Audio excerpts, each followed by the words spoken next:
আইপিএলে যার হাতুড়ির নিচে ক্রিকেটারদের ভাগ্য কে এই মল্লিকা সাগর জানলে হয়তো আপনি অবাক হয়ে যাবেন।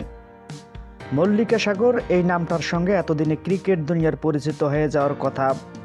নিলামের টেবিলে এরই মধ্যে নিজেকে প্রতিষ্ঠিত করে ফেলেছেন। ক্রিকেট নিলাম নিয়ে জনপ্রিয়তা আরও বেড়েছে তার।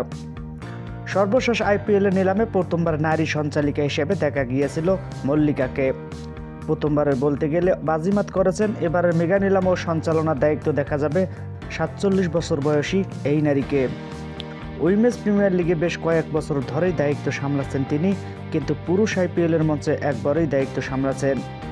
এবার মেগা নিলামে প্রথমবার ক্রিকেটের বাইরে প্রো কাবাডি লিগেও অকশনার হিসেবে দায়িত্ব সামলাতে দেখা গিয়েছে। বহুদিন ধরে নিলামের আগে তিনি জড়িত। আসন্ন মেগা নিলামে তার হাতুড়ির নিচে নির্ভর করছে দেশি বিদেশি ক্রিকেটারদের ভাগ্য। সৌদি আরবের মেগা নিলামে ক্রিকেটারদের দামের দিকে তাকিয়ে ক্রিকেট বিশ্ব মল্লিকার দিকেও নজর থাকবে সবার। মল্লিকা তার সঞ্চালনার ক্যারিয়ার প্রথমবার শুরু করেছিলেন 2001 সালে। ব্রিটিশ নিলাম পর্ব ক্রিস্টিসে সঞ্চালিকা হিসেবে কাজ শুরু করেছিলেন তিনি। মল্লিকা ফিলাডেলফিয়া ব্রাউন মাবর বিশ্ববিদ্যালয় থেকে স্নাতকোত্তর পাশ করেছেন। শিল্পকলা নিয়ে পড়াশোনা করার পর মাত্র 26 বছর বয়সে ক্রিস্টিনে এক অকশন কোম্পানিতে নিজের পেশাদার জীবন শুরু করেন।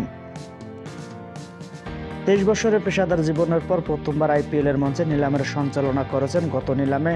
এবার ফের একবার নিলামের টেবিলে দেখার মিলবে মল্লিকাকে। মহারাষ্ট্রের এক ব্যবসায়ী পরিবারের জন্ম মল্লিকা সাগরের। এরপর উচ্চ শিক্ষার জন্য আমেরিকা পাড়ি দেন মল্লিকা। মুম্বাইয়ে নিজের একটি অকশন অফিস রয়েছে মল্লিকার, যার মালিক তিনি নিজেই। গ্লোবাল আর্টে বিভিন্ন অনুষ্ঠানে নিলামের পরিচালক হিসেবে কাজ করেছেন। 2022 সালের আইপিএল নিলামে মল্লিকাকে স্ট্যান্ড বাই হিসেবে রাখা হয়েছিল। হিউ এডমেসের স্বাস্থ্য নিয়ে আশঙ্কা ছিল। সেবারে নিলামের মাঝপথে জ্ঞান হারান। বাকি নিলাম অবশ্য সঞ্চালনা করা হয়নি মল্লিকার। চারু শর্মা বাকিটা পরিচালনা করেন। পরের গল্পটা কেবল মল্লিকার।